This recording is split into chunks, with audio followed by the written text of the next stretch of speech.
La porte du retour à la présence. Quand je ressens la vague monter en moi, mon esprit commence à tisser des histoires, cherchant à donner un sens à la douleur. Une histoire naît pour expliquer la blessure, mais la blessure reste enfermée dans un cycle qui ne s'arrête jamais. L'ego vit dans ce qui a été. Il rejoue le passé encore et encore. Qu'est-ce qui s'est passé? Qui m'a blessé? Qu'est-ce qui aurait dû être? Chaque répétition donne l'illusion de guérir, mais bien souvent, elle ne fait que nourrir la douleur. L'ego ne peut pas exister sans récit. Il a besoin d'une histoire pour survivre.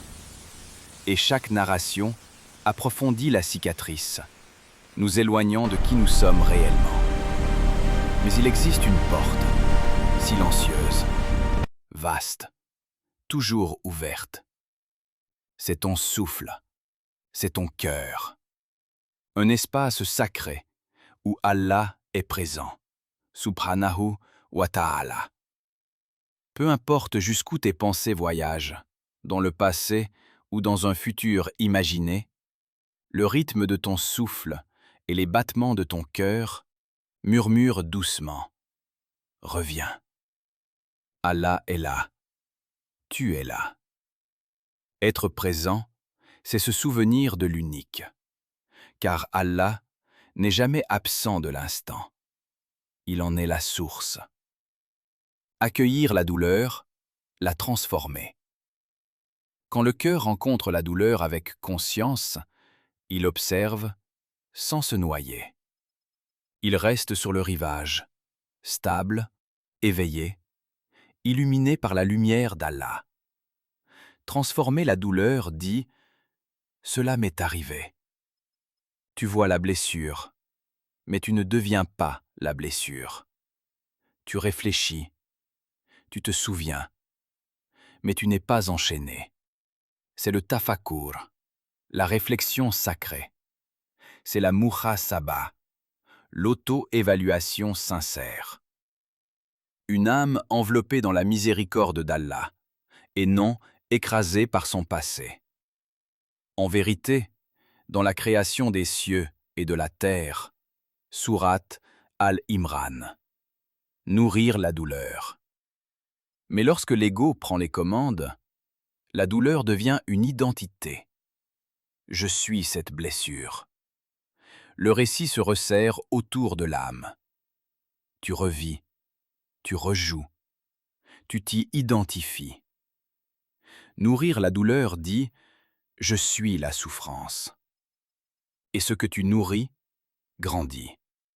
C'est la ghafla, l'inattention spirituelle. Un oubli de la proximité d'Allah, même lorsque l'on parle de douleur.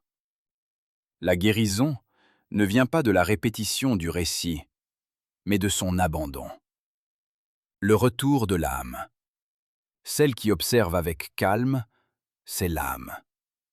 Quand je fais une pause et que je regarde sans m'attacher, le passé perd son emprise. L'histoire s'efface. La lumière d'Allah demeure. La présence n'est pas quelque chose que l'on poursuit. Elle apparaît lorsque l'on relâche. Quand tu lâches les histoires et que tu te rends à la lumière d'Allah.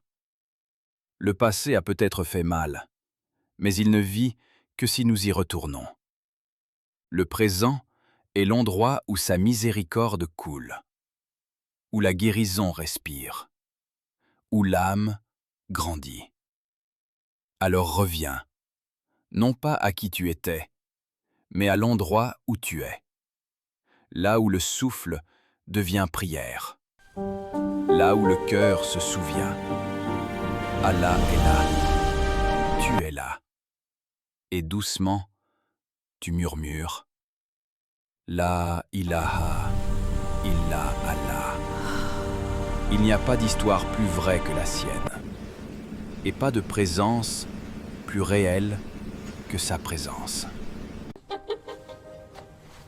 Salam alaikum Muna MDC.